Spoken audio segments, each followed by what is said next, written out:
ഈശംസിഹായിക്ക് സ്തുതിയായിരിക്കട്ടെ.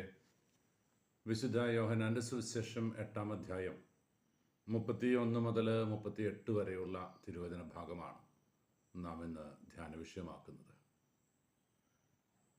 യേശുതമ്പുരാൻ്റെ പരസ്യ ജീവിതകാലത്ത് അവിടുന്ന് ശിഷ്യരുമായിട്ട് നടത്തിയ സംവാദത്തിനിടയിൽ അവിടുന്ന് പറഞ്ഞു വെച്ചു, എന്നിൽ വിശ്വസിക്കുന്നെങ്കിൽ നിങ്ങളെ സത്യം സ്വതന്ത്രരാക്കും. സ്വാതന്ത്ര്യമെന്ന വാക്ക് കേട്ടപ്പോൾ തന്നെ അവൻ്റെ ചുറ്റും കൂടെ നിന്നിരുന്ന ഫരിസേയർക്കും നിയമജ്ഞർക്കും കാലിളകുകയാണ്. അവർ പറഞ്ഞു, ഞങ്ങൾ അബ്രാഹത്തിൻ്റെ സന്തതികളാണ്, ഞങ്ങൾ ഇന്നുവരെ ആർക്കും അടിമകളായിരുന്നിട്ടില്ല. ദീർഘകാലം ഈജിപ്തിൻ്റെ അടിമത്വത്തിൽ വസിച്ച് അവിടെ ദുരിതപൂർണമായ യാത്ര ജീവിതം നയിച്ചവർ ദൈവത്തിൻ്റെ പ്രത്യേകമായ തെരഞ്ഞെടുപ്പിൽ ഇസ്രായേൽ ദേശത്തേക്ക് വന്നവരാണ്.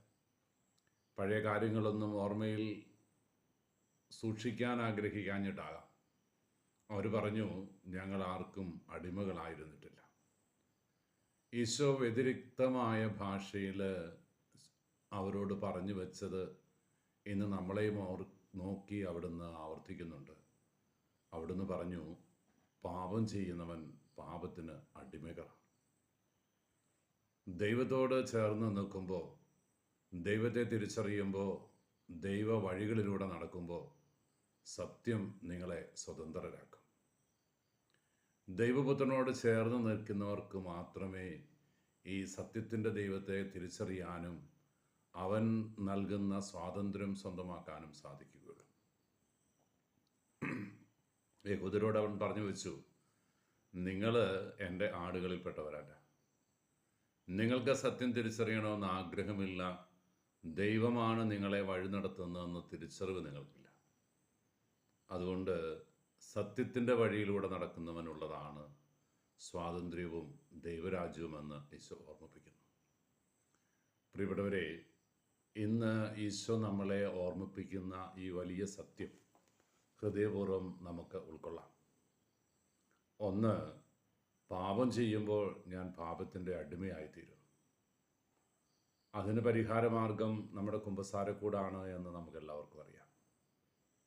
പാപത്തിൽ നിന്നും പാപഹേതുക്കളായ സകല സാഹചര്യങ്ങളിൽ നിന്നും വിട്ടുനിൽക്കാൻ, അത്തരം സാധ്യതകളെ ജീവിതത്തിൽ നിന്ന് തുടച്ചു മാറ്റാൻ നമുക്കേവർക്കും സാധിക്കുക അനിവാര്യമാണ്. അതിനുള്ള മാർഗം ഈശോ കാണിച്ചു തരുന്നത് അവനോട് ചേർന്നിരിക്കുക എന്നതാണ്, അവനെ സ്വന്തമാക്കുക എന്നതാണ്, അവൻ്റെ വഴികളിലൂടെ നടക്കുക എന്നതാണ്. ക്രിസ്തു മാർഗത്തിലൂടെ ചരിക്കുമ്പോൾ ക്രിസ്തുവാകുന്ന സത്യം, വചനവും ജീവനുമായ അവിടുന്ന് നമ്മെ സ്വതന്ത്രരാക്കും. സത്യത്താൽ സ്വതന്ത്രരാക്കപ്പെട്ട ദൈവമക്കളുടെ വലിയ അനുഗ്രഹത്തിലേക്ക് പ്രവേശിക്കാൻ നമുക്ക് സാധിക്കണം. ഞാനും നിങ്ങളുമൊക്കെ വിളിച്ചപേക്ഷിക്കുന്നത് സത്യദൈവമായ ഏക സത്യ മാർഗമായ ഏക ജീവൻ്റെ ഉറവയായ യേശുതമ്പുരാനിലാണ് എന്ന് ഉറച്ചു വിശ്വസിച്ചുകൊണ്ട് അവൻ നമുക്ക് നൽകുന്ന സ്വാതന്ത്ര്യം അനുഭവിക്കാൻ നമുക്ക് ആഗ്രഹിക്കാം. പാപത്തെ വെറുത്തുപേക്ഷിച്ച് ദൈവത്തെ സ്വന്തമാക്കി ദൈവരാജ്യത്തിന് മക്കളായി തീരാൻ നമുക്ക് ആഗ്രഹിക്കുകയും പ്രാർത്ഥിക്കുകയും ചെയ്യാം. ഈശോ നമ്മളെ അനുഗ്രഹിക്കട്ടെ. കർത്താവിശ്വംസിഹായുടെ കൃപയും പിതാവായ ദൈവത്തിൻ്റെ സ്നേഹവും പരിശുദ്ധാരൂപിയുടെ സഹവാസവും നാം എല്ലാവരും കൂടി ഉണ്ടായിരിക്കട്ടെ, ഇപ്പോഴും എപ്പോഴും.